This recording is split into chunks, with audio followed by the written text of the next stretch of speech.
Welcome to the newest episode of Beyond the Fame with Jason Fraley. I'm your host, Jason Fraley, picking the brains of the top filmmakers, musicians, and artists of our time. Today marks the 50th anniversary of John Waters' campy cult classic Pink Flamingos, which premiered at the University of Baltimore on March 17, 1972. I spoke to the iconic Baltimore filmmaker at the grand reopening of the Parkway Theater as part of the Maryland Film Festival in 2017. And we're here with the one and only John Waters. This is awesome that you're here. Of course I would be here. Are you kidding? I went to this theater when it was first open. Yeah. I used to see art movies here. Now I'm going to see them again. That's perfect. Did I hear you? I think I overheard you talking with David Simon saying you saw Psycho down the street? I saw Psycho up the street, but I saw here lots of Ingmar Bergman movies, and people saw them because they could look at naked bodies. Which one? Did you... Early ones, Smile on a Summer Night, and Tinsel, and Brink of Life, those kind of movies. You're a real fan. Oh yeah, I love Bergman. He had vomit in his movie before anybody. How much did Bergman inspire your work? Oh, a huge amount. I'm the only person ever that saw Bergman on LSD. Yeah, I doubt At this theater. But Well, was it at this theater? It could have been, yeah. But so you grew up in Baltimore. How often did you come here as a kid? And how far away did you grow up? Well, I didn't come till I was a teenager because it was downtown, go downtown and see art movies where they had espresso coffee. Yeah. I came here, but the thing was, the movie played here for half a year. Yeah. It would say 43rd week. Movies played really a long time then if they were a hit. So you would hurry, you would hope it wouldn't be a hit so you'd get a new one. Absolutely. And then did any of your movies play here? Because this closed in 78, right? No, they didn't play here. They played at the Charles. Okay. They did, even Multiple Maniacs did. So, and they played at the Northway, which is on Harvard Road. Yeah, so they played in certain places, yeah. But by this time, when it was the Arts Centers at the end, I can't remember. When did they close? I think it was 78. I think something like that. Yeah, they wouldn't have played Female Trouble, I don't think. No. But they would have now. See, today, if some kid made a film with a cell phone camera and came, they could show it here, and they would, and that's the point. Speaking of some kid making a film, let's say there's the next John Waters out there. What advice do you have for them? What's the biggest mistake they usually make? And especially being here in the East Coast, how do they get taken seriously? It doesn't matter where you live anymore with the internet. Don't ever leave where you grow up. Everywhere's cool now. There's cool people everywhere. Everybody sees every movie everywhere on the internet. You don't have to leave. Just find somebody to like your work, and don't worry if it's technically screwed up in the beginning. It's about the content. It's about the wit, the humor, and surprise people. I have a whole book out now called Make Trouble, which actually asks you to horrify me. That's what youth should be doing. So grow where you're planted and weave your upbringing into it. You could put it that way, yeah. You don't have to leave home anymore. Everywhere's cool, and if nobody will show your movie, well, bring it here. They probably will. Yeah. Talk about the festival. I mean, how many years have you been coming here, and have you seen it grown and impact Baltimore? I've been coming to this festival was called many things before it was the Maryland Film Festival. It was the Baltimore Film Festival. It was I've been involved with all of them since the beginning. Yeah. But this one's certainly grown to be the biggest and the best. Yeah. What is the biggest compliment you've ever received on Pink Flamingos? The biggest compliment that I was never found innocent of obscenity charges ever. How about Hairspray? Well, we won the Tony Award. That's not bad. But other than that, awesome. Well, I guess in closing, why look into the camera and tell our listeners at TOP why they should come out to this festival? Because Baltimore is so much cooler than D.C.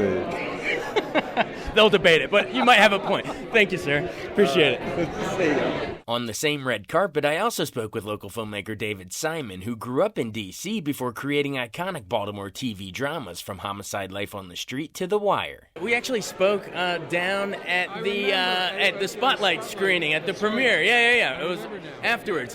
Let's do a postmortem on that. So that went on to win Best Picture. It did pretty well for itself. But then here we are a year later, and now everyone's talking fake news, and then journalism's is coming back and holding people accountable now. So where do you sort of stand post-Spotlight as an old Baltimore Sun guy yourself? I mean, certainly if you were a journalist and you were having an existential crisis over the revenue stream and over all the losses that journalism had suffered, this last election cycle has proved the need for you. Now, whether or not that translates into a revenue stream, is still a long, hard fight, because the problems are still the problems in terms of the product and where the money comes from now with the internet.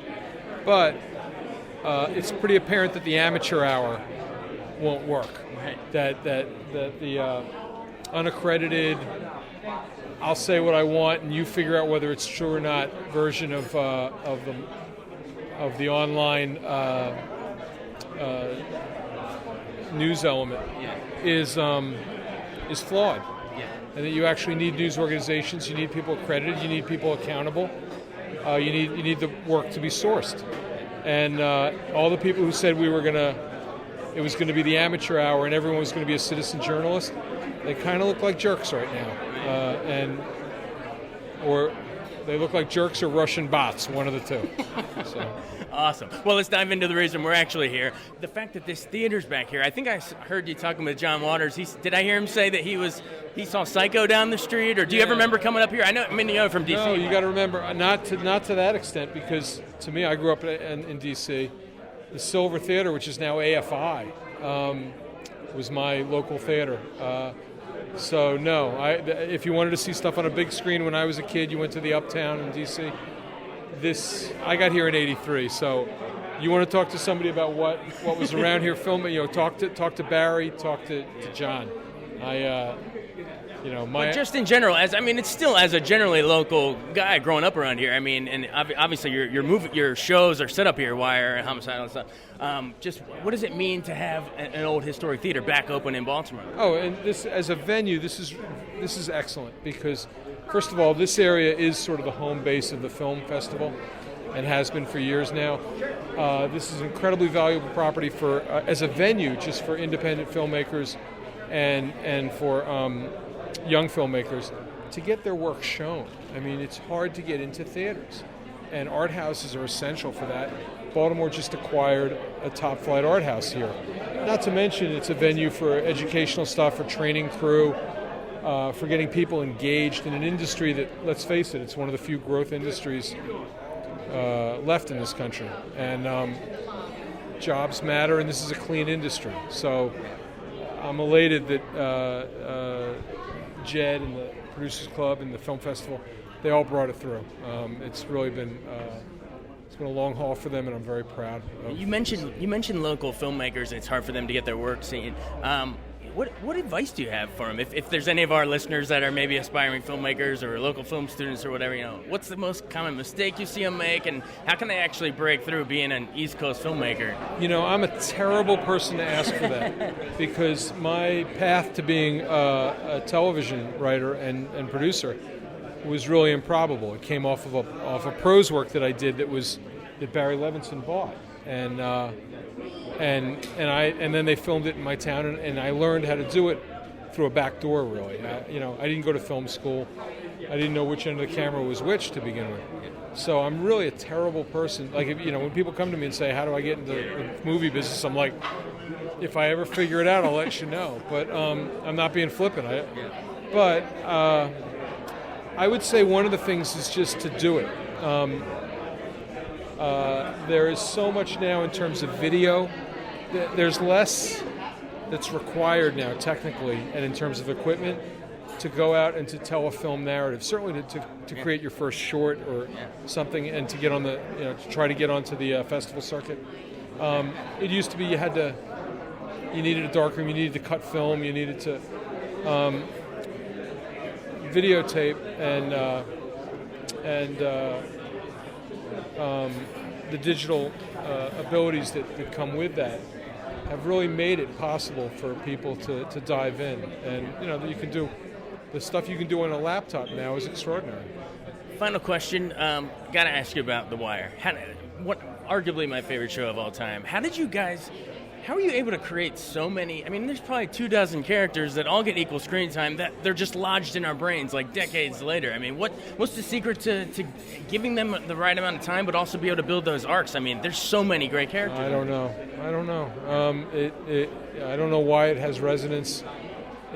Honestly, it's not even the most. I'm proud of it. It turned out very well, I think, but it wasn't even the most. How should I say it?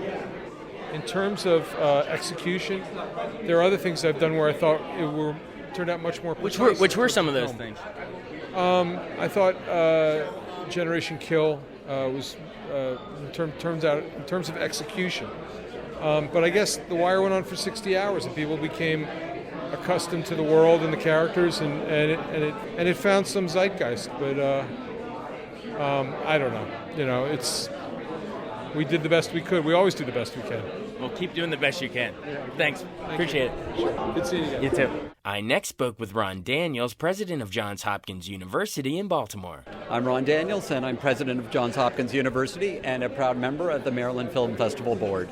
How many years have you been coming to the Maryland Film Festival? So as long as I've been in Baltimore, which is 8 years. So. Oh, wow. How have you seen it, just in that short amount of time, seen it grow? So, it's been amazing to watch the growth of the film festival in terms of the amount of programming that's gone on, the audience participation, the quality of the films that's coming in, what happens in between the annual festival, so in so many different dimensions. But of course, it is this Nearchus Parkway Theater opening that really remarks, I think, a quantum leap forward. Let's go into that a little more. I mean, so this thing was a famous historic theater, but it shut down, I think, in the late 70s, and now after decades, it's opening again. Right. How exciting is that to the city itself and someone that lives here? You know what I mean? It's got to be amazing. You've said it. It is amazing. It is a single moment in the life of the city. That is that you've got a great cultural institution that's being reborn, and it's in this magnificent space. The architecture is wonderful. The way in which Sigurd Sneed has done this work, I think, is very significant. And then to imagine all the programming outside of the festival that is going to take place here, and having a strong, firm anchor for the role of film in Baltimore, be open 365 days a year, right in the center of the city. This actually constitutes the geographic center of the city. I couldn't think of a better, more powerful signal for the momentum, the energy in the city today. Awesome. Do you remember? Is there any particular film or two over the years that stands out in your mind that you saw at the festival? They all run together. They all run together. Yeah, I am an inveterate film goer, so my wife and I, whenever we can, we're seeing films. So we love the art form. And again, we couldn't be prouder to be associated with this endeavor. So awesome. Thanks so much. Okay, appreciate it. I next spoke with Samuel Hoy, president of MICA, the Maryland Institute College of Art, located in Baltimore. I'm Samuel Hoy, president of Maryland Institute College of Art, MICA. That's awesome right there. How exciting is it to have this new theater open, but it's an old theater, the history here, and now to have it back after being gone for, decades, right? Yeah, actually decades. We're so excited about it for a variety of reasons. One, it's tremendous for MICA education. Our students will be able to use this theater for lectures, for thesis screen showing, for internships, and our studios right across the street. But outside of the institution, this is also incredible happening or re-happening for the city of Baltimore. I love things that are coming back with very rich history, but with contemporary relevance and coolness, and this is exactly one of those things. It's a new beacon for the city, but it has a lot of history that comes with it. How did they make it? You mentioned the contemporary coolness to it. What sort of elements, when you look around here, that makes it sort of more modern? Well, first of all, there are a lot of innovative elements from the typography to the architecture. But what I love about it is to make it really cool. It wasn't like a total renovation. It's a renovation that very imaginatively blends like its history with all the new elements. And I think that in today's world, it's so important for us to look to the past as we look into the future. And this is one of those revival that does that. What is, just more broadly on a macro level, what is Baltimore's artistic place compared to other cities? What do you think gives it a unique vibe? Well, what gives Baltimore a unique vibe is that it's actually a very pervasive artistic community. There's not one single location. Of course, the Station North, where this theater is located at, where MICA is adjacent to, is one of the most vibrant art center. But if you look at it, it's really it's everywhere. And I think that's because Baltimore is a very affordable city, and also it has a wide spectrum of arts practices, from theater to visual arts to music to the spoken words, and because Baltimore, nickname is Smalltimore, everyone kind of works together. So there is this incredible synergy among the various disciplines as well. I think that makes a very, very vibrant, creative environment. So awesome. Thanks so much for joining us. Thank you so much. I also spoke with then Maryland Film Festival programmer Eric Hatch. We're here in an awesome new, just reopened, refurbished theater. That you guys explain the historical significance of this theater and how awesome it is to have this as the venue for this year. Yeah, I mean, the Parkway Theater was one of the first big and beautiful movie theaters in Baltimore. It was first built in 1915. It was also one of the first theaters to convert to art house cinema. In the 50s, it became known as the Five West. It's been closed for almost 40 years now, and it's a big part of the Station North revival that's happening in Baltimore, where culture is really booming. So we couldn't be more thrilled. Awesome. How did you guys get Barry Levinson and John Waters, David Simon, all these heavy hitters to come out for this? Did they come here growing up, or do you know? Yes, I mean David Simon, I believe, grew up in the D.C. area. Levinson and Waters have both said that they did come to this theater. I mean, it was a big part of Baltimore cultural life, and Baltimore at its peak had about 100 movie theaters, but the Parkway being at the corner of Charles and North was always a highlight. And any advice for local filmmakers on what you look to program? How can they catch your eye for a future year? Yeah. Hone your craft and find your voice. I mean, don't imitate. Find your own film language. Awesome. Thank you, sir. Absolutely. Appreciate it. And finally, I spoke with Jed Dietz, who founded the Maryland Film Festival in 1999 before retiring in 2018. My name is Jed Dietz, D-I-E-T-Z, and I'm the founding director of the Maryland Film Festival. We're in an awesome new space that I heard just came in today. I think it just opened up today. This is the first gathering of people. These are all people who have supported this project from the beginning. And this is they're going to get a first glimpse of the building, the first look. Give our listeners a sense of the history of this, because I know it was open years in historic theater and closed around 78, and it just now reopened since then. So give them an idea of the history. Well, so it was built in 1915, which in movie history is a huge year, because that was Birth of a Nation. Yeah, exactly right. And so it was silent film for the first part of its life. It served the community till 1978. I mean, it had an extraordinary life. And now we're bringing it into the 21st century, honoring all those years, though, as you can see by walking around the theater. We start with the opening night of the Maryland Film Festival, and then we open with regular programming. So we'll have year-round programming now of all these films that don't now come to Baltimore. The whole art form, if you even glimpse at what we've seen at Sundance in Toronto and South by Southwest, it's extraordinary. And people will find their big favorites, but you come into a festival and Barry Jenkins' first film was here in 2008, Medicine for Melancholy, a beautiful film, but you would never have known at that point his second film would go on to win the Oscar, Moonlight. No one was like, that's Barry Jenkins then. Yeah, exactly. And Catherine Bigelow was here with Hurt Locker several years back, and then she went on to win the top 5 Oscars and be the first woman to win Best Director. So you just never know when those things are popping out. All I can tell you is there is amazing talent coming in with amazing films and a very wide choice. And as we start posting all of that on our website in the next day or so, you'll find things that you'll want to try. For any aspiring filmmakers, especially local filmmakers that are listening to this, for future film festival years, what advice do you have for them? What kind of stuff stands out to you? Because I'm sure you get a million submissions.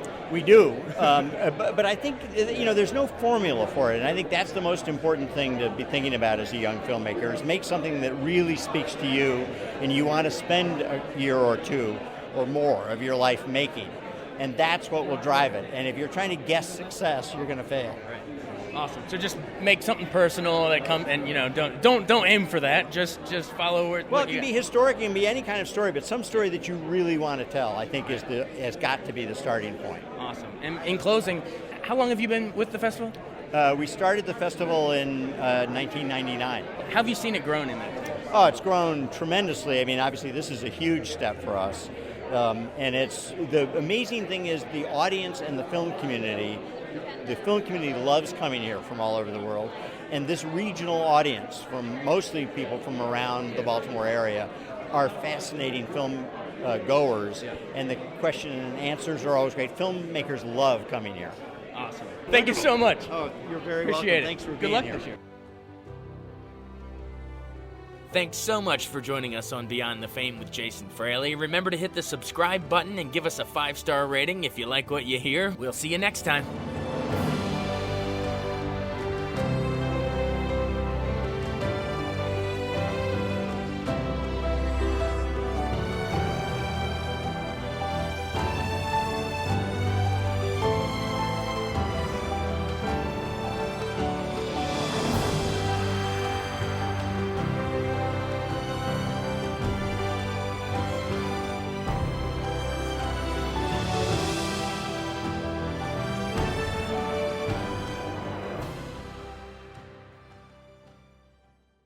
I wanted to take a second to tell you about an app I really enjoy. Living in the DC area is great, and Podcast DC gathers all of the local shows that I like all in one local app. Health, sports, local news, politics, and so much more. Podcast DC is the new local app with hundreds of DC area podcasts to choose from. I can earn exciting rewards just for listening and share the podcasts I love instantly. Available in the App Store or in Google Play, listen local with Podcast DC.